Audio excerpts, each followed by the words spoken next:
Assalamu alaikum everyone. I hope you all are well. So as you can see this announcement on official news updates of our university, तो basically कल से यानी कि 3 अक्टूबर से जो है वो आपकी कोर्स सिलेक्शन स्टार्ट हो जाएंगे। ठीक है, तो ये एक आपके न्यूज़ डेस्क पे नोटिफिकेशन है जिसमें कोर्स सिलेक्शन के बेसिकली कुछ रूल्स हैं जिनको हम डिटेल में इस वीडियो में डिस्कस करेंगे। तो सबसे पहले यहाँ पे देखें कि क्लासेस जो आपकी स्टार्ट होनी है वो होनी है 16 अक्टूबर से स्टार्ट, राइट। अच्छा, अब यहाँ पे लिंक जो है वो आपका 3 अक्टूबर को ऑन होगा और हम जो है वो कोर्स सिलेक्शन लाइक 25 अक्टूबर तक की जा सकती है। ठीक है, फिर क्या होता है कि लाइक जब कोर्स सिलेक्शन ख़त्म हो जाती है या जब हम अपने कोर्सेज सेलेक्ट कर लेते हैं, फिर आपका जो फ़ी वाउचर है वो अपडेट हो जाएगा, यानी कि जो आपकी अकाउंट बुक है LMS में वो अपडेट हो जाएगी। क्योंकि डिफरेंट कोर्सेज़ के डिफरेंट क्रेडिट आवर्स होते हैं और उस हिसाब से ही फ़ी बनती है हर स्टूडेंट की। ठीक है, तो 3 अक्टूबर से लेकर 25 अक्टूबर तक जो है वो हम कोर्सेज़ ऐड भी कर सकते हैं और ड्रॉप भी कर सकते हैं। ये तो बात हो गई ओवरऑल। अब इम्पॉर्टेंट नोट्स में आ जाएँ। सबसे पहले जो न्यूली एडमिटेड स्टूडेंट्स होते हैं उनको प्री सिलेक्टेड कोर्सेज़ सेलेक्ट करने पड़ते हैं। Like if you are new, अगर आपने अभी यूनिवर्सिटी में एडमिशन लिया है तो जो आपका फर्स्ट सेमेस्टर है उसमें आपने खुद से कोर्स सिलेक्शन का कुछ नहीं करना। उसमें लाइक आपकी जो डिग्री है, जिस भी प्रोग्राम में आपने इनरोल किया है, उसके पहले से ही सब्जेक्ट्स फिक्स्ड होंगे और वो यूनिवर्सिटी की तरफ से होंगे और आपने वही रीड आउट करना है। ठीक है, तो उसमें हम कुछ भी ऐड नहीं कर सकते कोर्स, ना अपनी तरफ से कोई उस सेमेस्टर में छोड़ सकते हैं। तो न्यूली एडमिटेड स्टूडेंट्स का तो कुछ रोल नहीं है किसमें, कोर्स सिलेक्शन में। नेक्स्ट आपके पास आगे एग्जिस्टिंग या कंटिन्यूइंग जो स्टूडेंट्स हैं, अगर तो आप कोर्स सिलेक्शन जो है वो इन डेट्स में नहीं करते तो क्या होगा कि उस स्टूडेंट को यूनिवर्सिटी इनएक्टिव स्टूडेंट के तौर पे डिक्लेयर कर देगी। और फिर इनएक्टिव स्टूडेंट बेसिकली यही होता है कि वो कोई भी अपनी semester activities like quizzes, GDBs, assignments वो सबमिट नहीं करवा सकता। ठीक है, मतलब वो अपना टू डू कैलेंडर ही नहीं देख सकता। नेक्स्ट आपके पास आ गया कोर्स या वर्कलोड, बेसिकली जिसे हम क्रेडिट आवर्स कहते हैं। तो देखें, जैसे मैंने आपको कहा, फॉर एग्जांपल अगर आपका एक सब्जेक्ट है CS 201 तो उसका एक प्रैक्टिकल भी है। ठीक है, तो प्रैक्टिकल जो लैब्स होती हैं वो 1 क्रेडिट आवर की होती हैं। इसी तरह जो हमारे थ्योरी के थ्योरेटिकल पार्ट्स होते हैं, थ्योरेटिकल सब्जेक्ट्स होते हैं, वो 3 क्रेडिट आवर्स के हैं। ठीक है, तो अब यहाँ पे बताने का ये मकसद है कि अगर फॉर एग्जांपल सेकंड सेमेस्टर से ऑनवर्ड्स आपके पास 15 क्रेडिट लिमिट मैक्सिमम है या 18 है, तो इसका ये मतलब नहीं है कि आप मैक्सिमम रखते जाएँ तो 4 साल की बजाय आपकी डिग्री 3.5 साल में या 3 साल में पूरी हो जाएगी, या 8 सेमेस्टर्स की जगह 6 सेमेस्टर लग जाएंगे। ऐसा नहीं होगा। जितना मर्ज़ी मैक्सिमम रख लें, लेकिन जो एक स्पेसिफिक ड्यूरेशन है कि हाँ इतने सालों में या इतने सेमेस्टर्स के पूरे टाइम पीरियड में आपकी डिग्री कंप्लीट होनी है, वो उतना टाइम तो लाजमी लेगा ही, राइट। नेक्स्ट आपके पास यहाँ पे ये जो गाइडलाइंस, ये एक्सप्लेनेशन दी हुई हैं, इसमें बेसिकली ये बताया हुआ है कि जो सेमेस्टर वाइज स्टडी स्कीम है उसको फॉलो करें ताकि स्कॉलरशिप की एलिजिबिलिटी जो है वो अफेक्ट ना हो।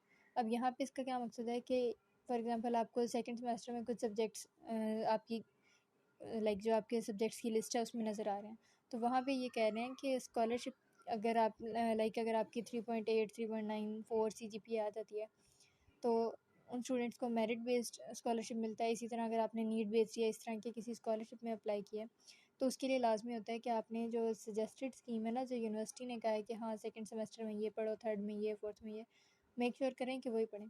लेकिन ये मेरा पर्सनल एक्सपीरियंस है कि अगर एक आधा सब्जेक्ट चेंज भी कर लो लिमिट के अंदर रहते हुए, क्रेडिट लिमिट में रहते हुए, तो फ़र्क नहीं पड़ता। लाइक मेरा तो नहीं पड़ा था, मैंने सब्जेक्ट चेंज भी किए हैं कुछ सेमेस्टर्स में और कुछ में एज इट इज़ पढ़े हैं, लेकिन फ़र्क नहीं पड़ता। लेकिन यहाँ पे एक सेफ़ साइड पे रहने के लिए आई विल सजेस्ट कि जो यूनिवर्सिटी ने आपको कहा है, अगर आपको लगता है कि आपने स्कॉलरशिप के एलिजिबल हो जाना है या बाद में आपने इतनी एफर्ट कर लेनी है कि स्कॉलरशिप आपका बन सकता है, तो मेक श्योर करें कि जो आपके सब्जेक्ट्स हैं यूनिवर्सिटी के प्री डिसाइडेड, यूनिवर्सिटी के सजेस्टेड, उन्हीं को पिक करें। ठीक है, नेक्स्ट आपके पास आ गया कोर्स प्री रिक्विजिट रूल्स। अब प्री रिक्विजिट्स बेसिकली क्या होते हैं, जैसे अगर मैंने फॉर एग्जांपल एक सब्जेक्ट है CS 610 that is computer networks, तो अगर आपने वो पढ़ना है किसी भी सेमेस्टर में तो ज़रूरी है कि पिछले किसी सेमेस्टर में आपने डेटा कम्युनिकेशन यानी कि CS 601 पढ़ा।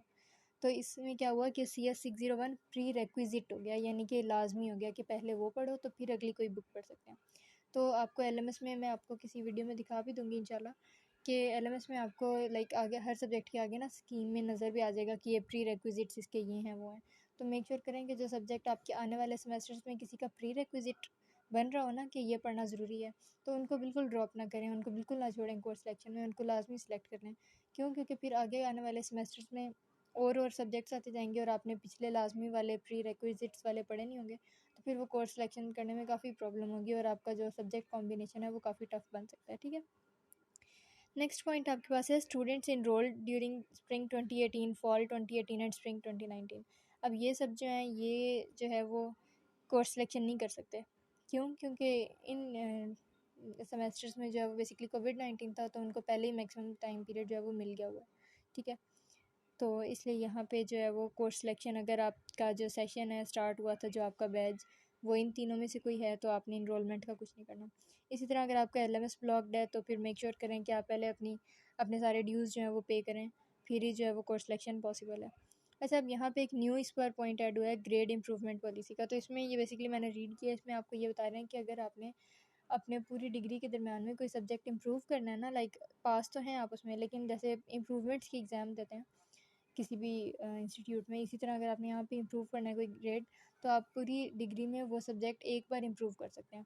और जैसे most of the times, most of the places में यही होता है कि आपने इम्प्रूवमेंट के पेपर दिए हैं, लेकिन पहले 70% थे, आप इम्प्रूवमेंट के दिए तो 60% आ गए।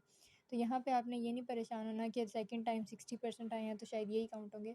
ऐसा नहीं होगा, 70% ही काउंट होंगे, मतलब जो मैक्सिमम होगा ना दोनों में से, वो काउंट हो जाएगा, ठीक है। अच्छा जी, ये सारा इसमें लिखा हुआ है। So that was all about rules of course selection. और इसमें फ़र्दर लिंक ओपन होगा तो हम LMS से भी जाके देख लेंगे कि हमने करना कैसे है, ड्रॉप कैसे करना है, और कब तक क्या कर सकते हैं, और कौन से कॉम्बिनेशंस बेस्ट हैं और कौन से नहीं। इफ़ इसमें कोई भी कंफ्यूजन हो तो you can always drop a comment, and if you are new to the channel then don't forget to subscribe and hit the bell icon as well. Till then, खुदा हाफिज़।